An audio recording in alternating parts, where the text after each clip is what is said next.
Hello everybody, my name's Finn and welcome to the start of my journey to get the build of this 41 foot ferro-cement oyster smack finished.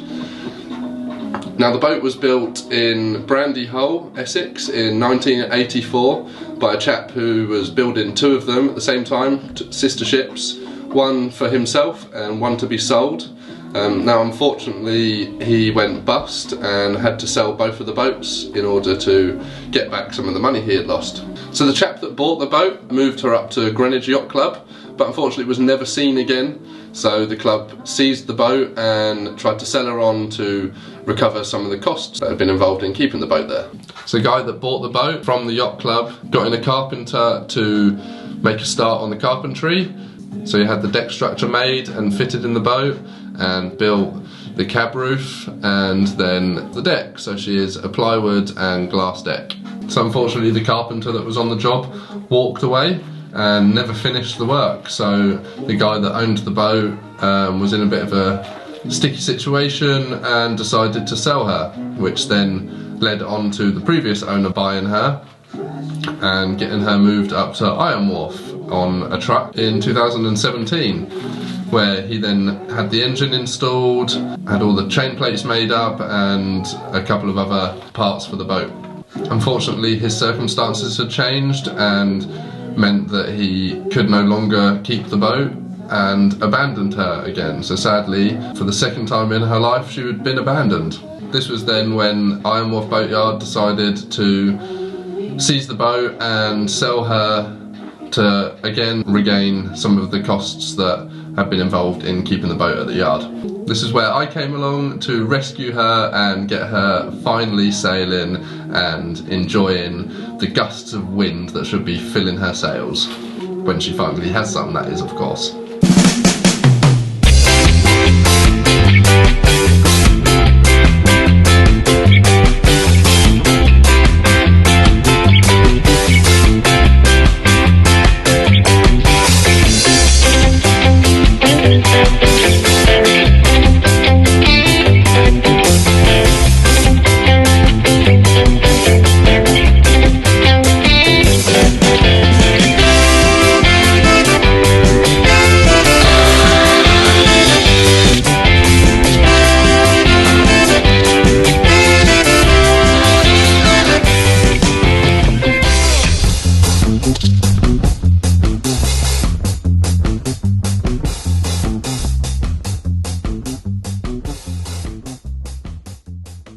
So in my previous video I mentioned that the boat was constructed of ferro-crete.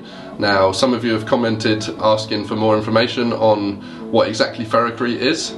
Ferro-cement is incredibly strong due to the way it's laid up.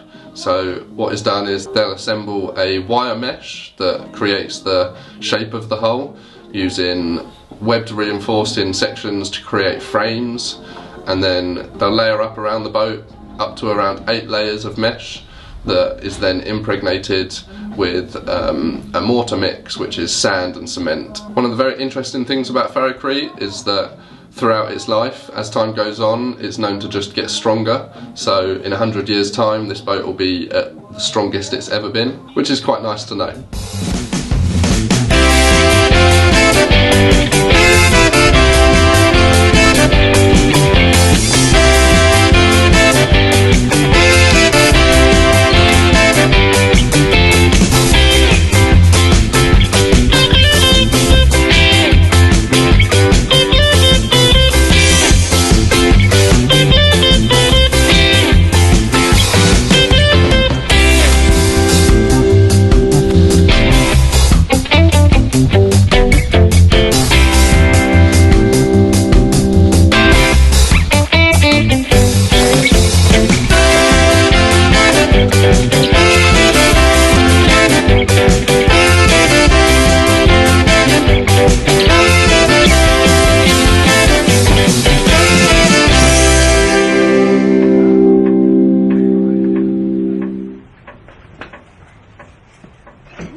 So my first major task of the project is to get the boat covered up.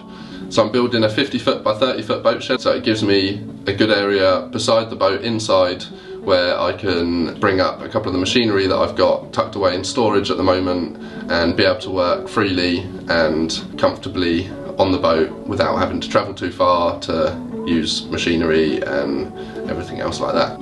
So unfortunately I'm not able to dedicate a great deal amount of time to the project at the moment due to the cost of living and the cost of owning and keeping a boat. It means that I have to work throughout the week in order to earn enough money to keep me going and to keep my bills covered and to fund the project. The plus side of this though, of course, is since buying the boat and being up in Iron Wharf Boatyard, it's given me the opportunity to meet a lot of interesting people, and I found myself quite a bit more boat work. The last week I've been rebuilding the starboard head on a beautiful Thames sailing barge named Ruperta, which is just based 5-minute cycle along the creek from where I stay when I'm up at the boatyard. So let's take a little look at my accommodation for when I'm working and staying up in the boatyard. So it's a bit of a work in progress at the moment, still not finished, but at the moment it kind of houses everything I need. So I've got a nice double bed at the back, we've got a log burner to keep me warm, and then we've got some cabinetry that houses all my ingredients for making dinner. Over there we've got a microwave oven that I'm not very keen on using at the moment. That's just storing a couple of the books that I'm reading at the moment that are very insightful, giving me some more information that's very handy. I also have my computer set up here when I'm up to work on the videos that I'm making. Although I don't have any internet access while I'm here, I'm still able to use the software and put together the videos ready for uploading. Little bench over here when the camera decides to wake up. So this bench doubles up as a bit of a storage unit. Underneath here we've got my battery bank and the controls for the split charger tucked away in there.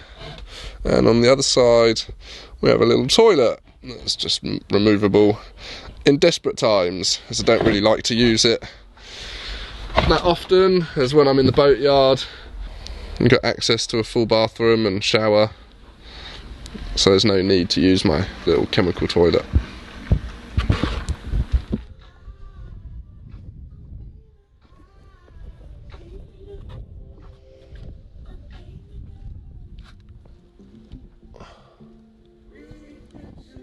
So looking through the hatch, what you come to first are 2 aft berths either side, port and starboard. This will be where the fuel tank and water tanks will be housed underneath the beds. And moving forward from there is into the small galley. So here we have some very beautiful cheap pine stair banister rails used as a handrail in the boat, which I'm not too keen on and will probably replace. So moving forward from the galley, we're into what will be the saloon. So over here on the starboard side we'll have a U-shaped sofa that can be converted into a double bed.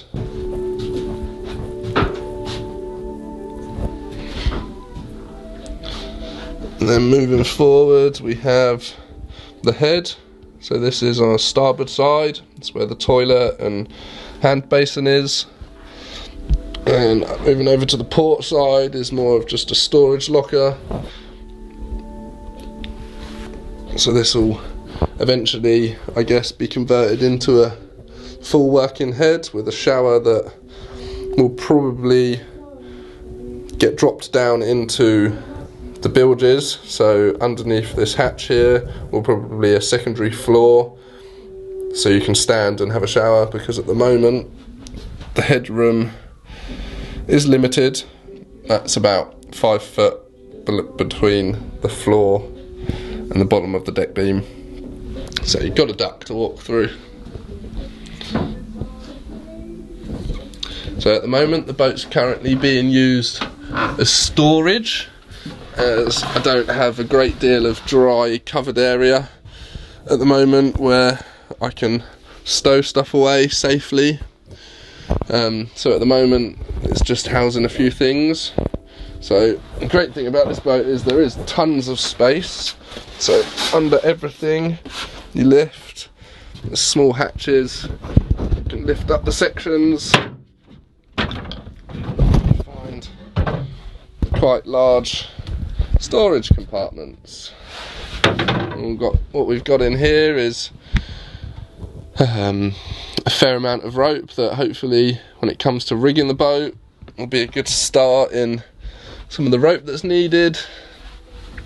Further forward from the V-berth is what will be the chain locker. It's a huge locker currently full of plumbing bits and pumps and pipes and God knows what else.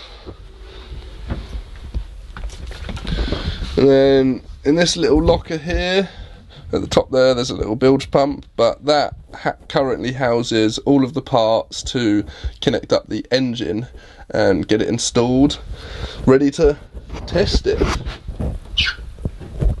So that's the interior of the boat. Touch on what's we've got to work with.